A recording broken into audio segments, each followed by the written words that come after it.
Channel को like करें, share करें, सब्सक्राइब करें। साहिब बंदगी जा रहा है उस विवेकानंद को भारत देश का कोई भी पंडित केवल इतना कहने के लिए तैयार नहीं हुआ कि हमारे देश का आदमी और हमारे हिंदू धर्म का पढ़ा लिखा युवक है, इसको बोलने दीजिए। किसी ने नहीं कहा।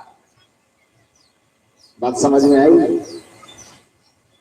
तब जाकर के वहां पर बौद्ध धर्म, श्रीलंका की तरफ से बौद्ध धर्म को मानने वाला जो व्यक्ति गया, तो विवेकानंद जी के विचार से इतने प्रभावित हुए, उन्होंने कहा कि मेरा बोलने का समय कितना दे रहे हैं? 30 मिनट। हम 25 मिनट ही बोलेंगे, मेरे 30 मिनट में से 5 मिनट काट करके इस युवक को बोलने के लिए दीजिए। और उस बुद्ध धर्म को, भगवान बुद्ध को मानने वाले लोगों ने अपने समय में से 5 मिनट काट करके मात्र विवेकानंद जी को बोलने दिए। और जब विवेकानंद माइक पर आए, मात्र 5 शायद पता चले, जब विश्व धर्म सम्मेलन में स्वामी विवेकानंद जी भाग लेने गए तो वहां पर इनके वेशभूषा को देख करके लोग हंसते थे। तो उनको कहा गया, हालांकि इनको भाग लेने के लिए वहां बुलाया नहीं गया था स्वामी विवेकानंद। स्वामी विवेकानंद अपने मन से गए थे, देखने के ख्याल से, और शायद मन में उम्मीद थी कि कोई जुगाड़ लग जाए कि हम भी 2-4-5 मिनट वहां कुछ बोल लें। तो इस दृष्टि से गए थे। ऐसा नहीं था कि स्वामी विवेकानंद को निमंत्रण पहुंचा था या गए थे, इस तरह से नहीं गए थे। कोई पूछा नहीं था, किसी से कोई जान पहचान नहीं थी, क्योंकि उस समय धर्म की ठेकेदारी जो थी वो पंडित ब्राह्मणों के पास थी। आज जिसको हम हिंदू धर्म कहते हैं, सनातन धर्म कहते हैं, एक समय में उसको आर्य धर्म या ब्राह्मण धर्म कहा जाता था। उसमें जो धर्म का अधिकार है, धर्म कथने का अधिकार, धर्म शास्त्र पर चिंतन वाचन करने का अधिकार केवल ब्राह्मण को हुआ करता था। तो इसलिए वहां पर जो विश्व धर्म सम्मेलन में गद्दी लगी थी, वो ब्राह्मण की गद्दी लगी थी। लेकिन विडंबना यह थी कि ब्राह्मणों में एक धारणा थी कि जो ट्रेन को चलता हुआ देख ले, उसको हिंदू समाज से बहिष्कृत कर दिया जाता। यह अछूत आदमी हो गया है, इसको हिंदू धर्म से निकालो, क्योंकि ट्रेन को चलते हुए देख लिया है। ट्रेन पर बैठ नहीं सकते थे, समुद्र को पार नहीं कर सकते थे, समुद्री जहाज पर चढ़ नहीं सकते थे। क्योंकि आज जो आप देख रहे हैं कि हिंदू धर्म कम होते होते सिकुड़ गया है, तो ऐसे नहीं सिक रहा है ना, इसमें बड़ा फेरा था। कोई कुछ जला सा गलती करे तो तुरंत उसको पंचायती बैठा करके सामाजिक स्तर पर तुरंत उसको जात से, धर्म से बहिष्कृत कर दिया जाता था। तो उस समय ये नियम था कि समुद्र को जो पार कर जाएगा, जहाज पर चढ़ करके समुद्र को जो पार करेगा, उसको हिंदू धर्म से काट करके अलग कर दिया जाएगा, जाति बिरादरी से निकाल दी जाएगी। ट्रेन पर जो चढ़ गए उसको जाति बिरादरी से अलग कर दी जाएगी। तो चूंकि पंडितों ने ये धारणा बना रखी थी कि जो समुद्र पार करेगा तो हिंदू धर्म से बहिष्कृत माना जाएगा। शिकागो कहां पर है? समुद्र के पार ही है ना। धर्म सम्मेलन तो वहीं हो रहा था। अब पंडितों के सामने समस्या यह थी कि हम नियम बना दिए हैं कि जो समुद्र पार करेगा वो हिंदू धर्म का नहीं रहेगा। धर्म सम्मेलन हो रहा है, समुद्र के पार, तो हम जाएंगे किसके? गरा में पड़ेंगे हम। तो इसलिए हिंदू धर्म की कुर्सी लगी रह गई, वहां नाम लिखा रह गया, कुर्सी लगी रह गई, लेकिन कोई गया नहीं। क्योंकि जाएंगे तो क्या होगा? अपने ही जाल में फंस जाएंगे। तो कोई नहीं गया।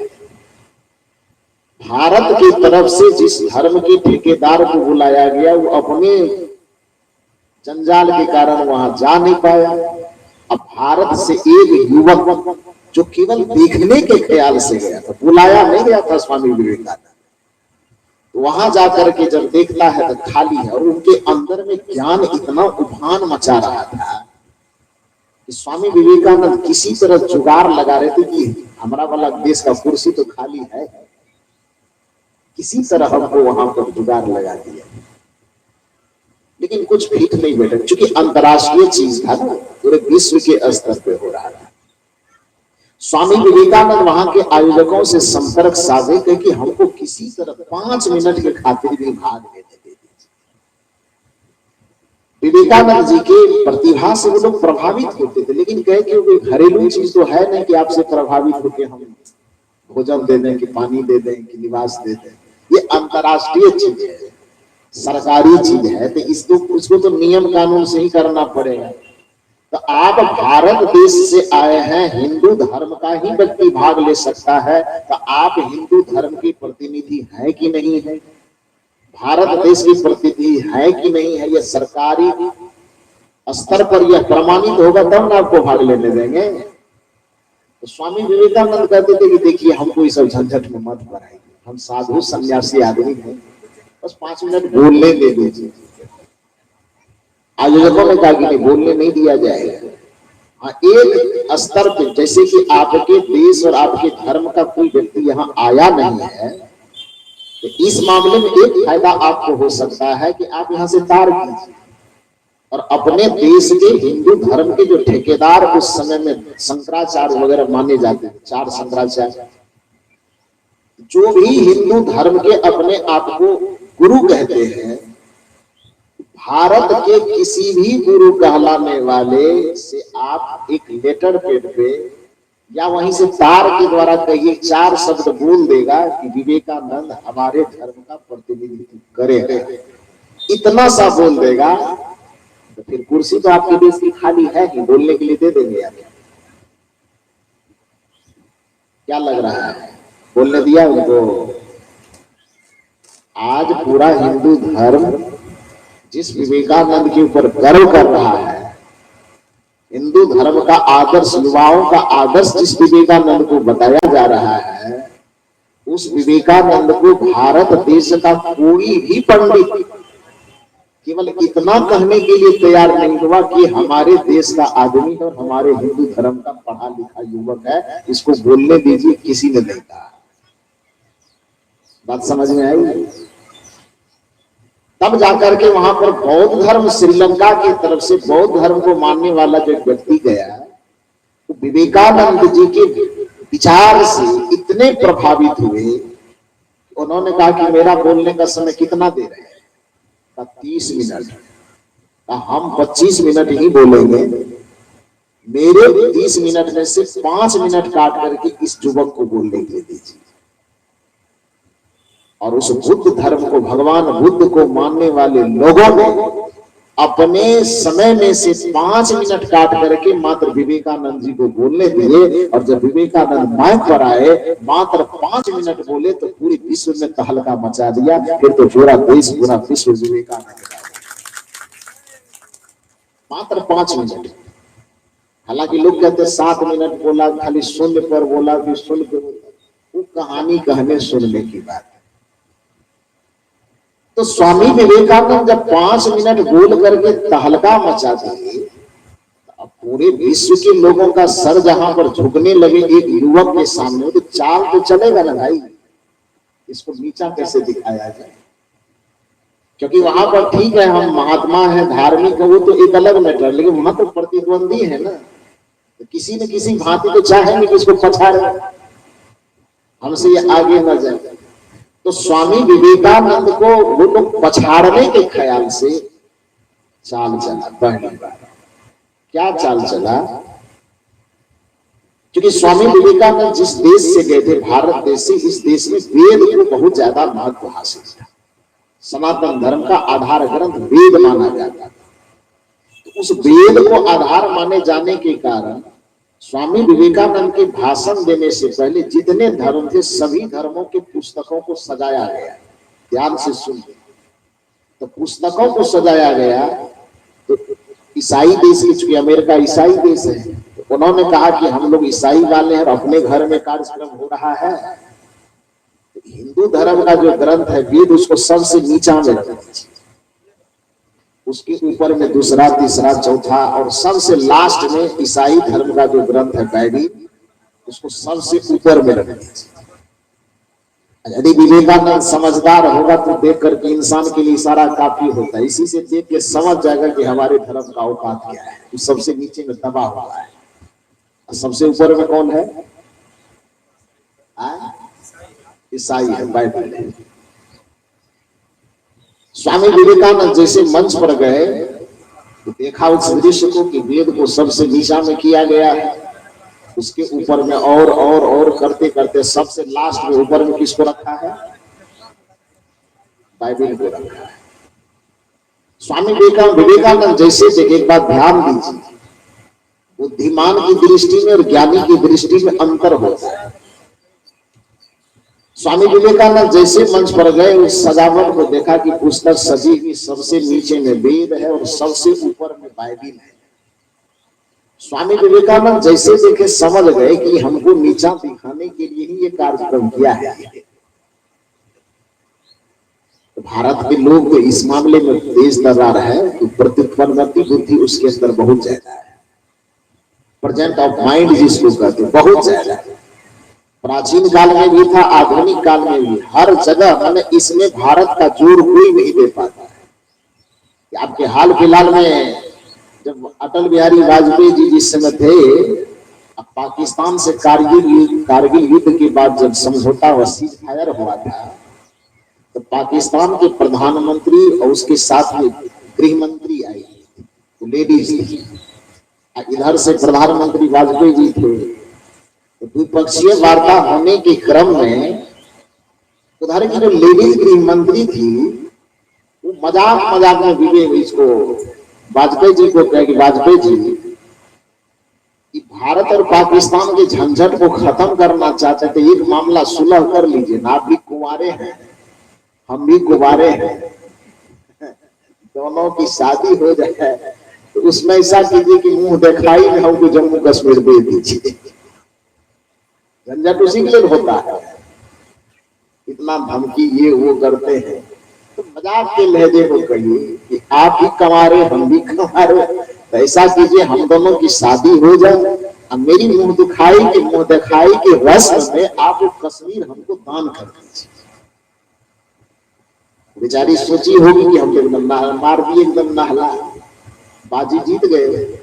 लेकिन भारत की विशेषता देखो, अटल बिहारी वाजपेयी जी ने कहा कोई दिक्कत नहीं है, शादी भी हो जाएगी, मुंह दिखाई में जम्मू कश्मीर भी दे देंगे, लेकिन पाकिस्तान वाले से कहिए कि दहेज में पूरा पाकिस्तान हमको दे देंगे।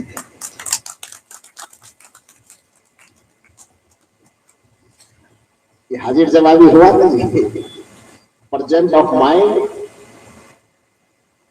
हार को भी जीत में कैसे कन्वर्ट किया जाता है, ये भारत के लोगों की बड़ी खासियत है, पहले भी थी आज भी है। अब वो मेरी सोची कि हम कह देंगे तो शायद वाजपेयी जी कुछ न बोल सके, मुंह बंद हो जाए इसका, शादी कीजिए और लेकिन मुंह दिखाई में हमको जम्मू कश्मीर दे दीजिए। वाजपेयी जी ने कहा कोई आपत्ति नहीं, जम्मू कश्मीर हम दे सकते हैं आपको, लेकिन शर्त यह है कि शादी होने से पहले थोड़ा दहेज मिलता है, तो दहेज में हमको पूरा पाकिस्तान दिलवा दीजिए। चुप हो गई। स्वामी विवेकानंद के सामने में भी यही मामला किया था बेचारे को, सबसे नीचे वेद को दबाया, ऊपर में बाइबल को रखा। स्वामी विवेकानंद जैसे देखे तो उसका दिमाग था कि ये हमको ही जलील, हमारे देश को जलील करने के ख्याल से इसी रचना रची। माइक मंच पर गए, माइक सामने में लाने से पहले कि मैं कुछ भाषण देने से पहले थोड़ा प्रैक्टिकल दिखाना चाहता। तब तक में स्वामी जी से इतने प्रभावित लोग हो गए थे कि वो 1 घंटा बोले कि 5 घंटा बोले, कोई कुछ बोलने वाला नहीं, सब एकदम इंतजार करते हैं। उन्होंने कहा कि मैं माइक पर भाषण देने से पहले कुछ कार्यक्रम दिखाना चाहता हूं आप लोगों को, तब भाषण दूंगा। लोगों ने कहा कीजिए, प्रैक्टिकल दिखाइए थोड़ा। स्वामी विवेकानंद गए, टहलते टहलते उस पुस्तक के पास जहां सजी हुई थी, सबसे नीचे वेद, ऊपर में बाइबल, बीच में और सारा ग्रंथ। स्वामी विवेकानंद वहां जाकर कुछ बोले नहीं, बस अपना वाला वेद को नीचा से पकड़ करके खींच लिया। अब सबसे नीचे में वेद है, वेद को खींचा जाएगा तो ऊपर वाला ग्रंथ सब कहां जाएगा? सब भरभरा करके गिरेगा।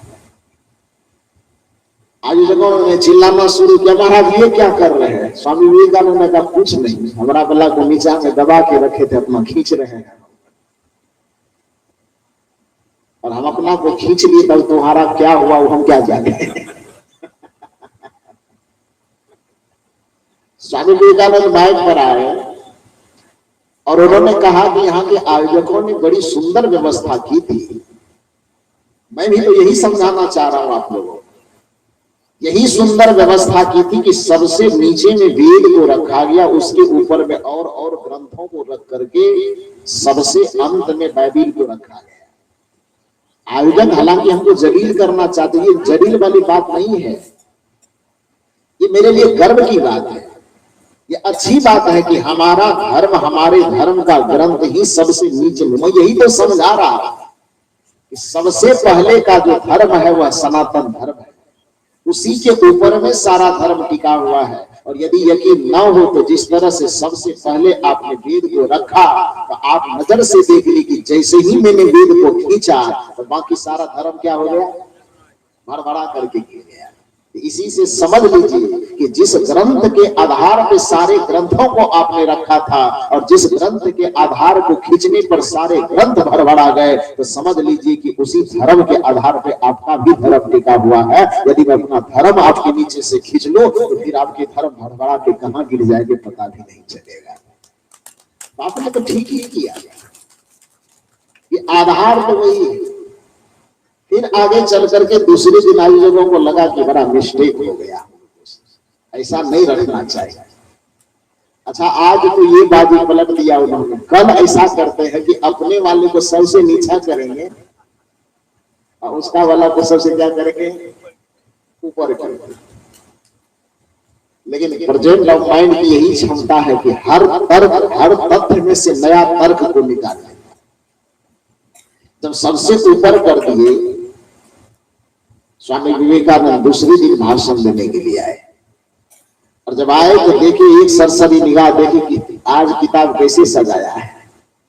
तो देखा कि सबसे नीचे में अपना बाइबिल रखा है, सबसे ऊपर में वेद को रख दिया है।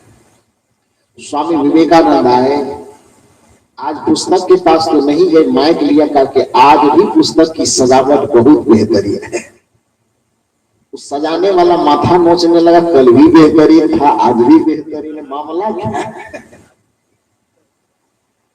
स्वामी विवेकानंद ने कहा कि आप दुनिया में किसी भी वृक्ष को देखे होंगे, वृक्ष में दो हिस्सा होता है, एक जड़ वाला हिस्सा और दूसरा ऊपर वाला हिस्सा, टहनी डाल वाला हिस्सा। फल कहाँ लगता है, जड़ में कि टहनी? वृक्ष का महत्व, वृक्ष लगाता क्यों है, किस उम्मीद से लगाता है? जड़ को केवल पूजने के लिए कि फल खाने के लिए? फल खाने के लिए। फल रहता कहाँ है? फल नीचे में कि ऊपर में? फल ऊपर में रहता है। उसी तरह से जब भी कोई व्यक्ति धर्म का वृक्ष लगाता है तो उसका अंतिम फल वो ऊपर में होता है। आज भी जो पुस्तक सजाने वालों ने पुस्तक सजाई है, नीचे के ग्रंथ जो रखे हैं वो जड़ है और ऊपर में जो ग्रंथ रखा गया सबका फल है और फल के लिए भक्ति किया जाता है। इससे बेहतरीन बात क्या हो सकती है? मैं इन बातों को समझा के ये कहना चाहता हूं, महत्व सबका अपने, आंख का भी अपने जगह महत्व है, कान का भी अपने जगह महत्व है, मुंह का भी अपने जगह महत्व है, शरीर के सभी अंगों का अपने जगह महत्व है। लेकिन ये शरीर के सारे अंग टिके हुए किस पर है? पैर पर टिका हुआ है ना। इसलिए इस दुनिया में चाहे मुंह कितना भी शुद्ध क्यों न हो, लेकिन ये मुंह को कोई आदमी आज तक प्रणाम नहीं किया है। क्या है प्रणाम? किसको करता है? पैर को करता है। पैर के पास बेचारा का दिमाग है, न बुद्धि है, न विवेक है, न विचार है, कुछ है इसके पास? इसके पास कोई बुद्धि नहीं, कोई दिल नहीं, कोई दिमाग नहीं, कोई विवेक नहीं, कोई कुछ भी नहीं है, फिर भी इसकी पूजा क्यों होती? इसीलिए कि उसके पास भले ही कुछ नहीं है लेकिन सबको संभालने की क्षमता है, सबको अपने ऊपर लेकर के चलने की क्षमता है। वही सबसे बड़ा धर्म है, जो सबको संभाल करके चले, सबको लेकर के चले, उससे बड़ा धार्मिक कोई नहीं हो सकता। इस संसार में वंदना बुद्धि की नहीं होती है। आज तक किसी के माथा पर लोग माथा रगड़ करके नहीं पूजा है। मुंह ज्ञान का वाचन करता है, लेकिन आज तक कोई व्यक्ति मुंह को जाके नमस्कार नहीं किया है। आंख दुनिया को दिखाती है, लेकिन आज तक आंख की कोई वंदना नहीं किया है। कान दुनिया के शब्दों को सुनता है, लेकिन आज तक कान की किसी ने वंदना नहीं की है। लेकिन वंदना किसका किया जाता है? सारे तीर्थ धाम आपके मुंह में कि कान में। गुरु की वंदना क्या की जाती है? सारे तीर्थ धाम आप बदल दीजिए, कह दीजिए मुंह में। ये नहीं होगा। सारे तीर्थ धाम आपके चरणों में, हे गुरुदेव प्रणाम आपके चरणों में। इसलिए ज्ञान की गंगा भी प्रवाहित, हालांकि ज्ञान का वाचन होता तो मुंह से है, लेकिन जब गंगा का प्रवाह माना जाता है तो कहां से माना जाता है? सद्ज्ञान की गंगा प्रवाहित है, गुरुदेव आपके चरणों में। होता है आकर मन निर्मल, गुरुदेव आपके चरणों में। इस पर कभी विचार किए कि आज तक चाहे गुरु की वंदना हो तो भी उनके चरण की वंदना है। ईश्वर परमात्मा किसी की भी वंदना करते हैं, श्रेष्ठ जनों की, बुजुर्ग जनों की, सम्मानित जनों की वंदना करते हैं, तो हम चरण की करते। क्यों करते हैं? एक ही कारण है उसका कि चरण सबका आधार है। चरण सबकी सेवा करता है, सबके भार का निर्वहन करता है, इसलिए चरणों की वंदना। उसी प्रकार से समाज और परिवार में जो हम जीवन जीते हैं, महात्मा का अपनी जगह महत्व है, संत का अपनी जगह महत्व है, डॉक्टर का, इंजीनियर का, कलेक्टर का, सबका अपने जगह बहुत महत्व है। लेकिन सबका जो आधार टिका हुआ है, किस पे टिका हुआ है? वो गृहस्थी मर्यादा पे टिका हुआ है, गृहस्थों पे टिका हुआ है। इसलिए उनकी वंदना अपनी जगह है। साधु महात्मा नेता आता है, कहां से आता है? आसमान से तो कोई आया है? हम ही लोग आए हैं, कोई आसमान से तो नहीं आए हैं ना। इसी गृहस्थी के बीच से माता पिता के संयोग से, चाहे दुनिया में आज तक कोई भगवान कोई भगवती जन्म लिया हो, कि संत की महात्मा कोई भी आया हो, आया है माता पिता के द्वारा। हालांकि कुछ लोग चालाकी करते हैं कि अपने भगवान को महान बनाने के चक्कर में, अपने गुरु को महान बनाने के चक्कर में कुछ लोग ये कहते हैं कि हमारा भगवान माए बाप से पैदा नहीं हुआ है। कुछ लोग ये भी कहते हैं, अपने परंपरा में लोग कहता है, कुछ लोग कहता है कि हमारा गुरुदेव जो सीधे आकाश से टपका कमले के फूल पर आ गए। किसी को यदि कहने दे तो हमको भी गाली देता है, कैसा आजादी। अपने गुरु के लिए कहता है कि माता पिता से जन्मा। सच्चाई यही है। धर्म प्रकृति के नियम की अवहेलना का नाम धर्म नहीं है। धर्म एक संस्कार का। कोई आकाश से जन्म ले लेगा इसीलिए महान नहीं हो जाएगा ना। कोई आकाश से जन्म ले कि पाताल से जन्म ले, लेकिन यदि उसका कर्म बिगड़ा हुआ है तो उसका महत्व संसार में कोई नहीं देगा। लेकिन कोई माँ बाप के ही गर्भ से क्यों न जन्म लिया हो, लेकिन कर्म आचरण और संस्कार महान है तो पूरी दुनिया उसकी पूजा करेगी। इसको धर्म कहा है। किसी ने